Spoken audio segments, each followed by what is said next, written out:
ঈদ দূরত্ব ঘুচানোর দিন। যত বাধাই আসুক, আমরা ঐক্যবদ্ধ জাতি হিসেবে এই নতুন বাংলাদেশ গঠন করব ইনশাল্লাহ। আজকে একটা অটুট ঐক্য গড়ে তোলার দিন। ঈদ মোবারক। আজকে বাংলাদেশের প্রতিটি গ্রামে, প্রতিটি বাজারে, প্রতিটি গঞ্জে, প্রতিটি শহরে ঈদের জামাত অনুষ্ঠিত হচ্ছে। আমরা জাতির পক্ষ থেকে জামাতে যারা যেখানে শরীক হয়েছেন তাদেরকে ঈদ মোবারক জানাচ্ছি। একটু জোরে বলেন, তারা যেন সবাই শুনতে পায়। যারা ঈদের জামাতে শরীক হবার সুযোগ পাননি তাদেরকেও আমরা ঈদ মোবারক জানাচ্ছি, সেটাও জোরে ঈদ মোবারক দেন।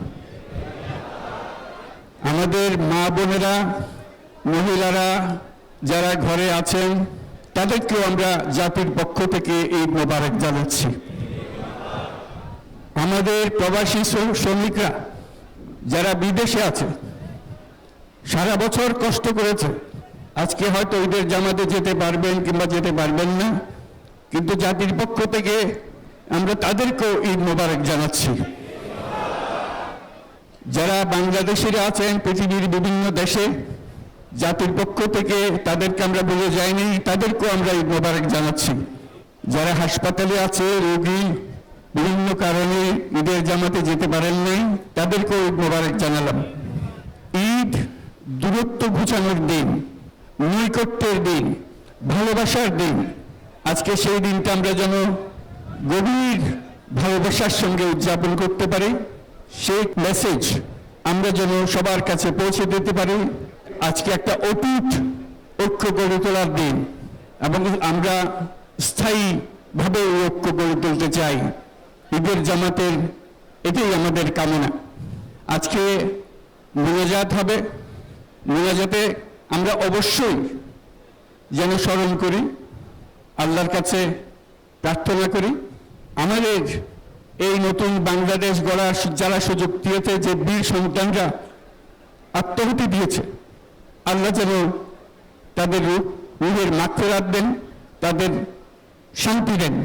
যারা আহত হয়েছেন, যারা স্বাভাবিক জীবন থেকে বিচ্যুত হয়ে গেছে, এই দেশের জন্য নিজেদের স্বাভাবিক জীবন ত্যাগ করতে যারা বাধ্য হয়েছে, তাদের স্বাভাবিক জীবন যাপনের ক্ষমতা দেওয়ার জন্য, রোগমুক্তির জন্য আল্লাহর কাছে যেন আমরা প্রার্থনা করি।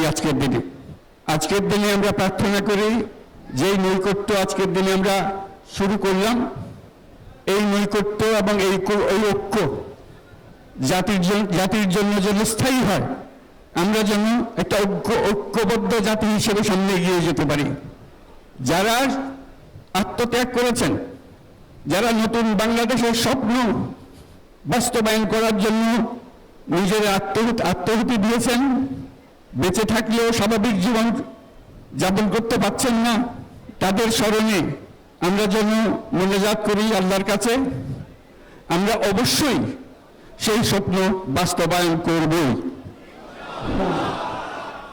শত বাধা সত্ত্বেও, যত বাধাই আসুক, আমরা ঐক্যবদ্ধ জাতি হিসেবে এই নতুন বাংলাদেশ গঠন করব ইনশাল্লাহ। এই মোনাজাতটা আপনারা সবাই মিলে একসঙ্গে করবেন। ধন্যবাদ সবাইকে। ঈদ মোবারক সবাইকে।